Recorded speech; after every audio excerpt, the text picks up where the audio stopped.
Who is the next person you know that is most likely to do what you just did? You chose to improve the quality of your life, and you bought a beautiful new home for you and your family. As you think about it now, I know you know somebody. Who comes to mind first? Day 41 of your Fast Pass Referral Ignite experience. This is your Morning Joe. Even though your overall attitude is more important than the exact words that you use when you ask for a referral, it's still important to ask in a clear and intelligent way. What I found is that you will be more effective at asking for referrals if you get a feel for what you want to say and then let the words flow from there. I've also noticed 3 different ways that people feel their way into finding the words to use to ask. I'm wondering which one of these 3 best describe you. Are you number 1? Do you prefer a specific set of words and always say about the same thing every time? Or are you person number 2? Do you prefer a specific set of words and then start using them, and as you become more confident with the words, you get them fully integrated, and then they move into a form that is more innovative, and then you create your own way of saying things? Or are you person number 3? You don't really look for others' words. You simply understand the context, you know what you want, and you just let the words come out. Rarely do you say the same thing twice. You like to wing it. Which one best describes you at your very best?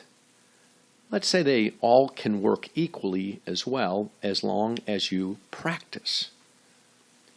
But what I would like to focus on today is when is the best time to ask.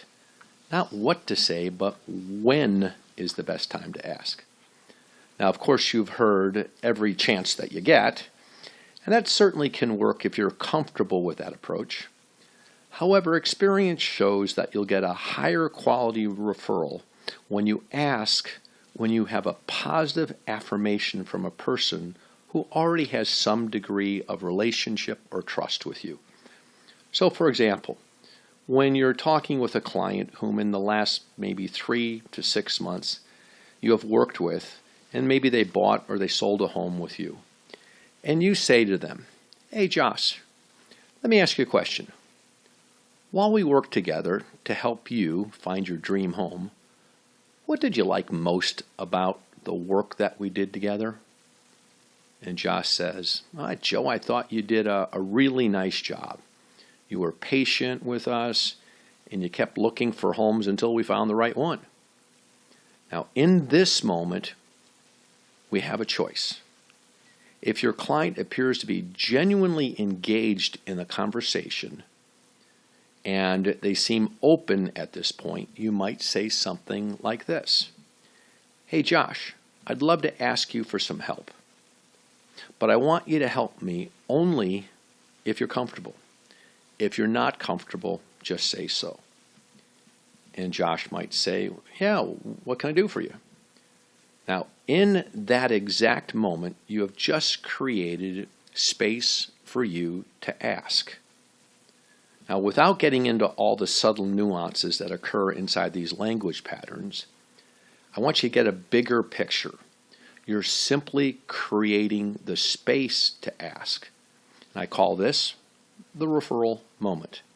So inside the referral moment, you say, "Josh, I'm wondering, who is the next person you know that's most likely to do what you just did? You just improved the quality of your life, and you bought a beautiful new home for you and your family.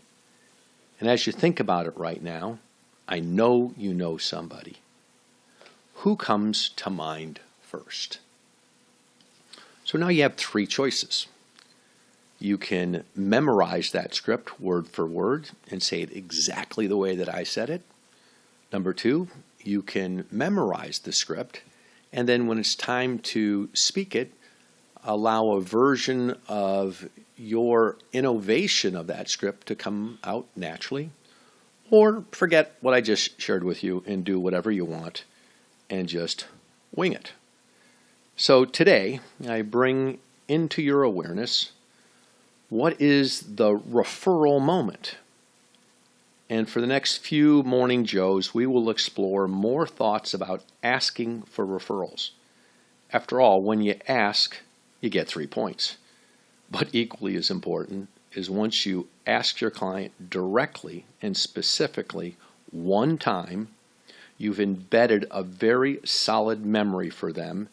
And in the future, to ignite that memory, all you need to do is write a referral note card, plant a seed, or give a referral. As a matter of fact, as you look at your list of top 150 people in your tribe, can you, to the best of your ability, identify all the people who you have not had an opportunity to ask them for a referral deliberately?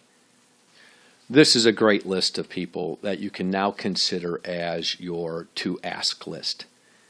And once you've honestly and thoroughly and completely asked a person once, whether they referred someone or not, it's unforgettable for them.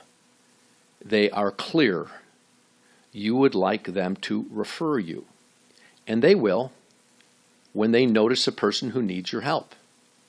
And you continue to ignite that memory each time you write a referral note card, plant a referral seed, or give a referral. Now, we will explore much more about asking tomorrow, but today, spend a little time identifying the people on your top 150 list that you have not yet asked.